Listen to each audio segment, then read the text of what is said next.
everyone, it's Shel from Scrap Secrets and welcome back to my channel. Today's the last day in the 2024 Countdown to Christmas series with Marie from Marie's Vermont Creations. Our theme for today was to use products that we have not used in a while. We're going to be using two die sets from Honeybee Stamps, the Winter Bouquets die and the Layering Candy Canes dies. I have not used these since last year and I thought that I would bring them out.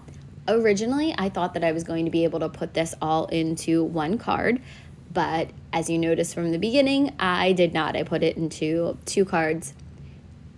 I often do this, and this is kind of a little peek into my brain. I start off with an idea of how everything's going to come together, and then it usually never comes out that way. I will do sketches, and they're not at all how my card turns out.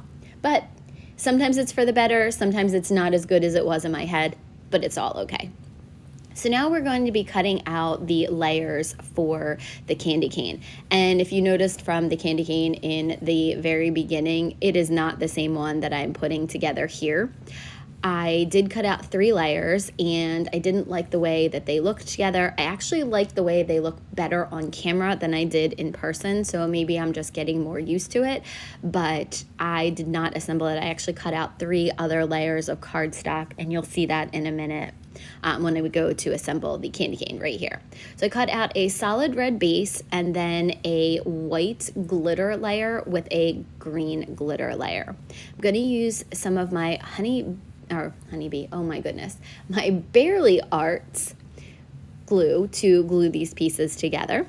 And this has a fine tip applicator, so you can very easily put a thin line of glue down, and that's really great for a lot of these intricate pieces that have really, really thin lines. So they're very easy to assemble, but I have a hard time seeing what it's going to look like. There is a layering guide that Honeybee does provide you, and while I love that, I like to do something a little bit different, even though I think this is the exact same or almost the exact same layers that Honeybee has.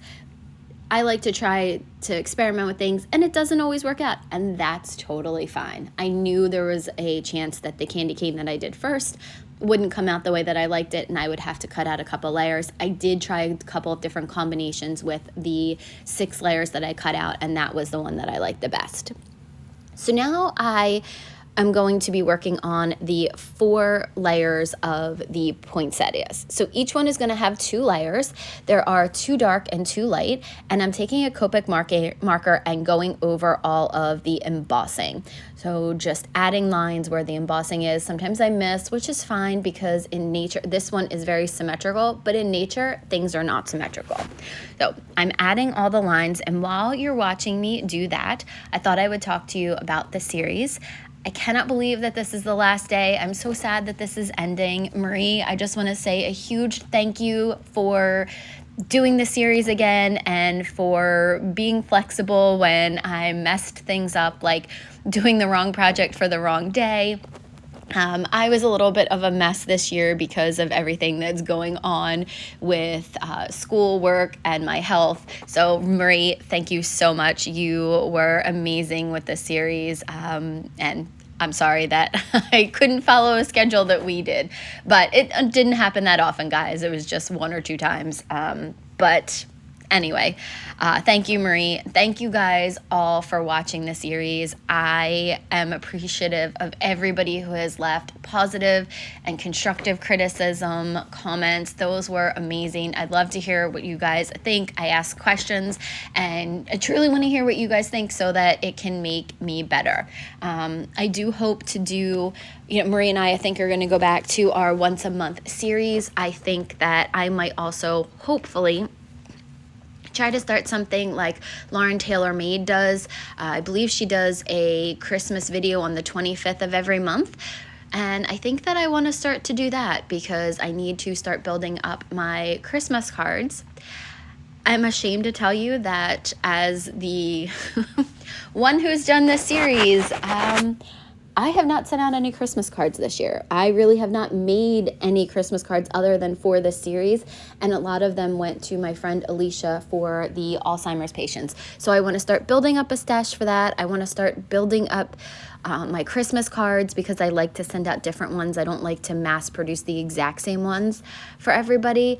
And, you know, I need to start doing things a little bit sooner, even though we start in that, like the end of September, beginning of October. It's crazy that I didn't have enough time to get everything done. But anyway, I appreciate everybody. If you guys have not checked out the intro video, make sure that you head over to it. I have a link in my more information section, as well as a link to the playlist for this year and years past, and then a link to Marie's channel. You want to make sure that you go over and check out her channel because she has worked so hard alongside of me for this entire series, and I'm going to make sure that you guys are getting over and seeing her projects. She just hit 1,000 subscribers a couple weeks ago, so congratulations again, Marie, for hitting that during this series. And congratulations on us both making it through this entire thing, and you guys for watching the series. So we really appreciate it. Okay, so now back, I think that's all the housekeeping things. So back to the card. I was working on the bow. I did end up coloring in more of it than I thought I was going to. I thought I was just going to go ahead and do some accents and some highlights there, but it worked out so that I actually colored the whole thing in. Now I am gluing together the poinsettia pieces. I pulled up the leaves a little bit, which you'll see more when we actually construct it. I did cut down a piece of white cardstock because this is where I realized that these cards weren't going to go together and we were going to need to do two separate ones. Took two blending brushes that just had a little bit of Distress Oxide left on it and put that down on the cardstock as a base layer, and then I'm going to run it through my Bitty Buzz Cutter. And if you'll notice here, I don't have the handle on there. I probably was actually yelling at the cats because it kept falling off and the cats were playing with it. So side note, if anybody has a Bitty Buzz Cutter, does your handle fall off? I'm wondering if I got a defective one, and I think I'm going to reach out to them because it falls off every time. And with the cats, I'm 100% going to lose it. All right, so now here's one of my favorite techniques for doing wood grain. I'm going to be taking 4 colors of Distress ink, and it's Brush Corduroy, Vintage Photo, Walnut Stain, and Ground Espresso, and lightly rubbing the ink pad over top of it in different spots to create some texture to bring out those embossed lines in the image because there are so many of them. This is such a great dye. It is also from Honeybee, and there's a set of 5 or 6, I think, planks. So we're going to be using that as a mantle. So now I'm taking some Copic markers and doing the same thing that I was doing with the bow with the candle. This is going to look like a hot mess for a little while. Actually, until it goes on the card, it looks like a hot mess. I'm actually going to fix it a little bit once it gets on there. I'm adding some shading, so because it's a round object, I wanted the highlight to be in the center. So I'm adding a little bit of darker Copic markers around the outside, which is G05. Towards the center is a G03, and then I'm going to go in with a G40 when we go ahead and assemble the card. I'm just going back and forth, and then I also, for the lip around the top of it, I chose a very dark green. I think it might have been G48, 46, something like that. I might show it on camera, but I wanted to just go around the top with that. Now, it does still look like a hot mess here. I do realize that the Copic marker will dry back after a little while, so if you do choose too dark of a Copic color when you first put it on, don't worry. You probably will like it when it dries, so give it a little bit of time. The first card base that we're going to do is the traditional 4 1/4 by 5.5 inches. The second one, the red one, is going to be a 4 by 6 because that was the size of the scrap of paper.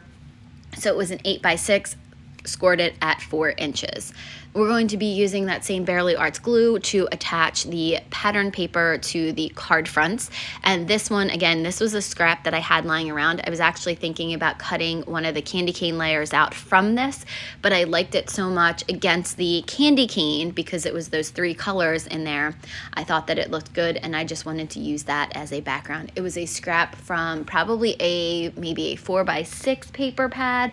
I'm not really sure, but it was just a scrap that was lying around, and I'm trying to use more of my scraps up. I actually think I pulled it out of my scrap bin. Now I'm going to go ahead and attach this leaf down. Now, because it is being attached to 2 different layers of glitter cardstock, this thing did not want to stick down. I do have to put some more glue down. If you have tape, this probably would have been really good. You could also put some foam tape underneath here if you wanted to pop it up, but I go ahead and put that down, then put the bow on top of it, and then I'm going to go ahead and use a block to hold it into place, just to kind of, so I didn't have to sit there and hold it until the glue dried. And it does stay. It just took a couple of seconds to adhere because it is that slippery, glittery paper. The good thing about the glittery paper, by the way, both of those sheets are ones that do not come off. I would not recommend sending anybody anything with glittered cardstock where the glitter falls off. That'll be one sure way to end a friendship, unless you don't want a friendship anymore. But no, if you send glitter on cardstock, make sure that it's the kind that does not rub off, or else their pets, their babies, their house is just going to be wearing glitter for the next couple of months. Now the second card, I went ahead and attached the background down, and then we're going to go ahead and attach the mantle. We're going to be using the same exact glue that we used before. Going to go ahead and attach the candle down. I'm going to tuck it underneath of the mantle that we already glued on. But I did pull it up a little bit because once the poinsettias were on, they are so large. I wanted them to, they were covering a little bit too much of the candle, and then I felt there was too much blank space at the top. I'm going to go ahead and push the petals up on these when I attach them down to the card base or the card front. I just wanted to give it a little bit of curl. I came in with, this is where I came in with the G40, and I'm fixing that candle because, again, I thought that it was probably needed a little bit more. I went over the entire thing to smooth out the Copic blend because you can see some of the lines on there. So take a lighter color and you go over it, and that helps blend it in. And then I'm taking that darker Copic marker and going around the lip of the candle, where that would be where the darkest part of the candle is. So just do like a defining edge. And then we are going to get ready to do the wick. I added some black pen and as the wick, and then this is the flame. So this one, I'm going to be really curious to see how this dries. It has not dried yet, so I'll have to let you guys know. But what I did was I took a clear Nouveau drop and did the larger part of the flame, but then in the middle part of the flame, I did one that dries not clear, but an actual color. So it's the color that I'm using for the center of these poinsettias. So I'm really curious to see how that's all going to look when it is dried. But I wanted to make it look like 2 parts of the flame because a flame isn't all one color.